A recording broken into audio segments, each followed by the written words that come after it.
भाइयों बहनों नमस्कार। All India anganwadi news channel में आपका स्वागत है। चैनल से जुड़ने के लिए नीचे दिख रहे रेड कलर के सब्सक्राइब बटन पर आपको सबसे पहले क्लिक करना है। फिर साइड में एक नोटिफिकेशन बेल यानी घंटी बन के आएगी, उस पर जब आप दबाएंगे तो 3 घंटी आपको दिखेंगी, जिनमें सबसे ऊपर आल वाली घंटी आप लोगों को दबा लेनी है। सभी आंगनबाड़ी सेविका सहायिका मिनी बहनों का आज के इस वीडियो में स्वागत है। सभी भाई बहन वीडियो को लाइक जरूर कर दें और जो भाई बहन अपने चैनल से ना जुड़े हों वो अपने चैनल को भी सब्सक्राइब कर लें। बात करते हैं सबसे पहले उत्तर प्रदेश शासन की। यहां पर अभी अभी एक विज्ञप्ति कल 23 नवंबर को जारी की गई है और जितेंद्र कुमार जो प्रमुख सचिव हैं उत्तर प्रदेश शासन में, उन्होंने ही ये लेटर जारी किया है। उन्होंने कहा है कि सामान्य प्रशासन अनुभाग उत्तर प्रदेश शासन की विज्ञप्ति संख्या दी है 20/10/2021 की, जिसके द्वारा वर्ष 2022 के लिए घोषित जो अवकाश हैं उनमें 24 नवंबर को गुरु तेज बहादुर शहीद दिवस के अवसर पर कार्यकारी आदेशों के अंतर्गत अवकाश घोषित किया गया है। तो आपको पता है कि आज 24 नवंबर है और आज के दिन वैसे तो अवकाश घोषित था, लेकिन अब उसमें थोड़ा बदलाव किया गया है। तो सुनिए क्या बदलाव है। इनका कहना है कि इस संबंध में शासन में ऐतिहासिक गुरुद्वारा श्री गुरु तेज बहादुर साहब जी सिंह वाली जहां पर यहिया गंज लखनऊ से प्राप्त प्रत्यावेदन संतुति के आधार पर शासन द्वारा सम्यक विचारोपरांत गुरु तेग बहादुर शहीद दिवस के अवसर पर दिनांक 24 नवंबर के स्थान पर अब 28 नवंबर को कार्यकारी आदेशों के अंतर्गत अवकाश घोषित किया जाता है। तो जो अवकाश कब था यानी कि 24 तारीख को आज होना था, वो कैंसिल करके कब अब होगा 28 नवंबर को होगा, यानी कि सोमवार को होगा। 27 को पड़ रहा है संडे और आपका मंडे पड़ेगा 28 को, तो यानी सोमवार को आपकी छुट्टी रहेगी। उक्त जो विज्ञप्ति है दिनांक 20/10/22 इस सीमा तक संशोधित समझी जाए, तो उसमें बदलाव हो गया है। अब आपका 28 को अवकाश रहेगा। अब चलते हैं आगे और भी कई जानकारी आपको दिखाते हैं। मिथिलेश सिंह आती हैं हरदोई से, जिनके द्वारा ये मैटर भेजा गया।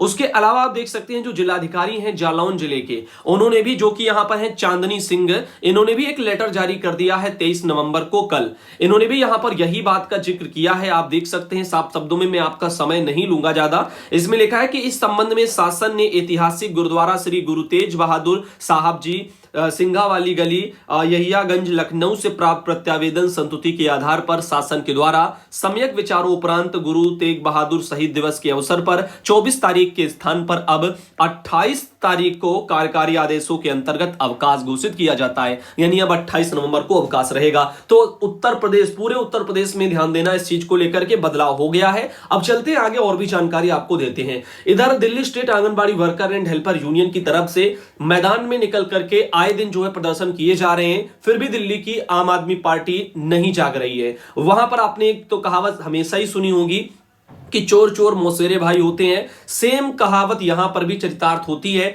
एक तो केंद्र में बैठी भाजपा सरकार यानी मोदी सरकार, दूसरी दिल्ली सरकार यानी आम आदमी पार्टी यानी अरविंद केजरीवाल सरकार। वैसे तो दोनों टीवी चैनलों पर जो मीडिया के सामने तो डिबेट करते रहते हैं, एक दूसरे से अलग आपको अपने आप को बताते हैं, लेकिन जब आंगनबाड़ी बहनों के हक की बात हो, उनके ऊपर अगर कहीं अत्याचार करने की बात हो, जब भी बहनें धरना करती हैं तो उनको परेशान करने की बात हो, तो वहां पर दोनों सब एक हो जाते हैं। आपने देखा था बहुत भारी मात्रा में टर्मिनेशन किए गए थे, तो यहां पर आपको पता है, लेकिन उनको भी रद्द नहीं किया गया है। बहनें बराबर उसी चीज को लेकर के भी मांग कर रही हैं और अपनी बाकी मांगों को लेकर के भी वो आए दिन महिला बाल विकास मंत्रालय का भी घेराव करती हैं, अंदर भी जाती हैं और साथ ही साथ जो भी आम आदमी पार्टी के कार्यालय हैं, भाजपा पार्टी के कार्यालय हैं, उन वहां पर भी जाकर के क्या करती हैं, घेराव करती हैं। बावजूद इन चीजों के उनकी पार्टी के जो भी नेता है वो भी नहीं जाग रहे हैं, जो इन महिलाओं की आवाज को ऊपर तक नहीं पहुंचा रहे, और सरकार भी इन चीजों पर मौन बनी है। इधर ढिंडोरा ये पीट रहे हैं दूसरे राज्यों में जाकर के कि हम आंगनबाड़ी वर्कर के लिए ये करेंगे वो करेंगे, लेकिन दिल्ली में क्या चल रहा है इसके बारे में वो बिल्कुल ही मौन बने हुए हैं। अब बात करते हैं अगली एक जानकारी की, जो कि आप देख सकते हैं बिहार सरकार से आ रही है। ये 21 नवंबर का लेटर है, बिहार सरकार में निदेशालय से जारी हुआ है। आपको अवगत कराना चाहेंगे कि निदेशक जो है आईसीडीएस निदेशालय बिहार पटना के,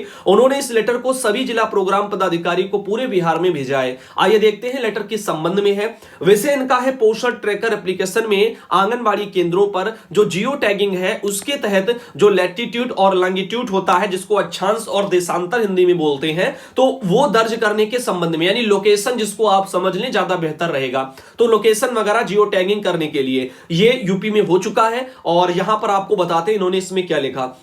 इनका कहना है कि उपयुक्त विषय एवं प्रासंगिक पत्र के संदर्भ में कहना है कि महिला एवं बाल विकास मंत्रालय भारत सरकार एवं यहां पर BIS यानी BI सैग वगैरह लिखा गया है, गति शक्ति स्कीम जिसके नाम से इन्होंने डाला है। इस योजना के अंतर्गत सभी आंगनबाड़ी केंद्रों का जो जियो टैगिंग है वो वहां पर लोकेशन वगैरह वो सब फीड किया जाएगा। तो पोषण ट्रैकर एप्लीकेशन के वर्जन 16.3 जो आया है नया वाला, जिसमें मैंने बताया भी था कि आंगनबाड़ी सेंटर लोकेशन का एक जो है मॉड्यूल आपका जुड़ गया है, आप उसमें जाकर के कर सकते हैं। और यूपी के थ्रू मैंने सारी चीजें पहले से बता रखी हैं। कभी कभी कुछ चीजें क्या होती हैं वो आपके राष्ट्रीय लेवल की होती हैं, यानी पूरे अपने देश की होती हैं, तो हर एक स्टेट को वो फॉलो करनी पड़ती है। जैसे पोषण ट्रैकर में अगर कुछ होगा तो वो हर एक स्टेट के लिए होगा और यूनाइटेड स्टेट के लिए भी होगा। क्यों? क्योंकि यहां पर वो हर जगह लागू है। केंद्र सरकार के तहत ये एप्लीकेशन वहां पर जो रन करवाया जा रहा है, बाकी अपने अपने स्टेट अलग अलग से भी एप्लीकेशन रन करवा रहे हैं। फिलहाल जियो टैगिंग के तहत जो लैंगिट्यूड लैटिट्यूड है लोकेशन वगैरह दर्ज करने की सुविधा दे दी गई है। अब उसी लोकेशन की प्रक्रिया को आप लोगों को पूरा करेंगे और अपनी लोकेशन को केंद्रों की भेजेंगी।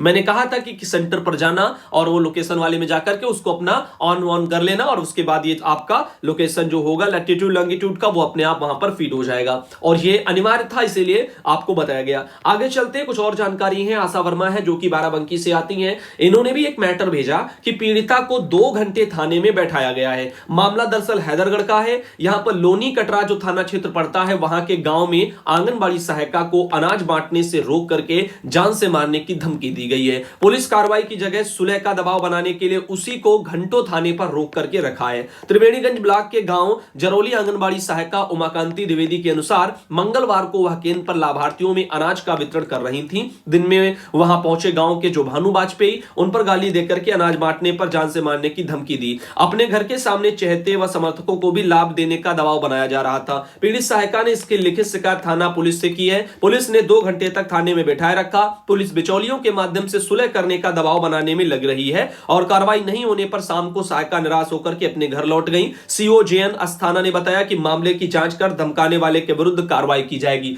तो भाई कार्रवाई की नहीं जाएगी, कार्रवाई को करो और इस मामले में जल्द से जल्द जांच भी करो, तभी तब कार्रवाई आप कर पाएंगे। और इस तरह के मैटर आगे नहीं होने चाहिए। सुलह एक अच्छा विकल्प होता है, लेकिन हर जगह में सुलह नहीं। किसी के साथ बहुत ज्यादा गलत हो, ऐसे भी प्रकरण आ जाए तो वहां पर सुलह नहीं होता। सुलह वहां होता है जहां पर जो है दोनों सुलह करने के पक्ष में हो और मैटर उतना ज्यादा समझ लीजिएगा कि दिक्कत भरा ना हो। लेकिन यहां पर वो जब चाह रही है कि जांच हो इस मामले में, उनको जो है मदद मिले, तो हर जगह सुलह नहीं लगनी चाहिए। ये यहां पर ध्यान रखना। मानता हूं सुलह करने से काफी चीजें खत्म हो जाती हैं झगड़े, लेकिन हर जगह ऐसा नहीं होता है। आगे देखो जांच कराई जाए, ऑल इंडिया भी मांग करता है अति शीघ्र ये काम शुरू हो जाए। आगे यहां पर एक ये मैटर आया था, CBSE स्कूल शुरू करेंगे 1 कक्षा 1 उम्र का फार्मूला। तो आइए देखते हैं ये 1 कक्षा और 1 उम्र का फार्मूला आखिर है क्या, जिसको CBSE बोर्ड अपना शुरू करने वाला है। तो सभी स्कूल कक्षा 1 में लेंगे, न्यूनतम 6 वर्ष के बच्चे जो होंगे उनका प्रवेश होगा, अगले सत्र से लागू होगा। वैसे देखो जो प्री प्राइमरी एजुकेशन है उसी के तहत जो है अब आगे धीरे धीरे ये आपका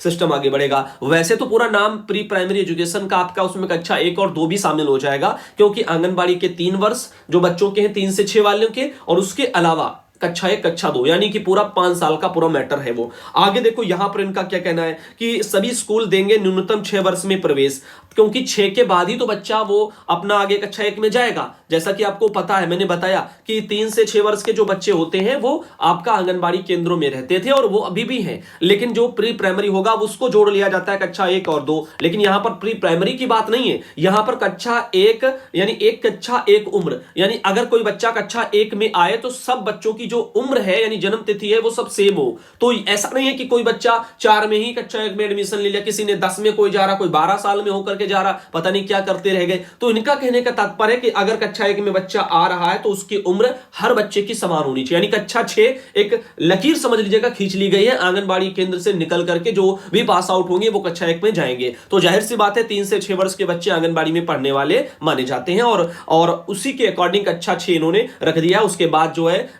उम्र जो 6 वर्ष हो जाएगी वो कक्षा 1 के लिए इनके कैपेबल होंगे। आगे देखो इन्होंने कहा कि 10+2 सिस्टम अब होगा विदा, इस तरह से इनका ये मानना है।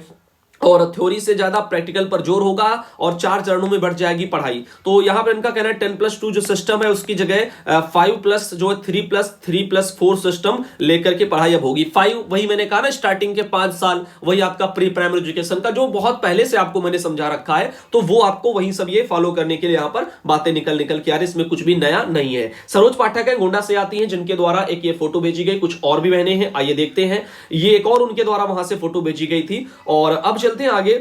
ये बहनें हैं, इनको सम्मानित किया गया था। रजनीश है, अलीगढ़ से आती हैं, जिनके द्वारा एक ये फोटो भेजी गई। और एक ये है माया जो कौशाम्बी से आती हैं, बच्चों को पढ़ाने, काफी बच्चे यहाँ पर बैठे हैं। और इनके अलावा ये है सुधा सिद्धार्थनगर से, ये भी अपने बच्चों को वहां राशन वितरण कर रही हैं, फोटो भेजी है। और ये है सुशीला गाजीपुर से आती हैं, जिनके द्वारा भी अपने वहां से एक फोटो भेजी गई है। और ये है कुसुमा लखीमपुर खीरी से आती हैं, जिनके वहां से भी एक फोटो आई है। और ये बहनें मीना देवी जो कि गोंडा से आती हैं, और गोंडा में उनके द्वारा एक फोटो हमारे पास आई है। इनके अलावा ये है रेशमा बानो गोंडा से, जिनके द्वारा भी एक फोटो आई है। साथ ही एक ये बहन है कमलेश जो कि फतेहपुर से आती हैं, जिन्होंने भी अपने वहां से एक फोटो भेजी है। और ये है मीना देवी देवरिया से, वहां से भी एक फोटो आई, गोद भराई का कार्यक्रम मनाया गया। और ये संध्या है वाराणसी से, जिनके द्वारा एक फोटो भेजी गई है। और लास्ट में इनके अलावा है अनीसा खातून जो कि जालौन से आती हैं, उनके द्वारा भी एक फोटो भेजी गई है। तो आज का सुबह का ये वीडियो यहीं तक रखते हैं, अगले वीडियो में आप सबको फिर मिलते हैं। अभी थोड़ा समय नहीं मिल पा रहा है, लेकिन मैं कोशिश करूंगा अगले महीने 1 दिसंबर से आपकी जो खबरें हैं वो पहले की तरह ज्यादा आएंगी। अभी फिलहाल हम बिजी हैं घर के भी कुछ कामों में, इस वजह से आप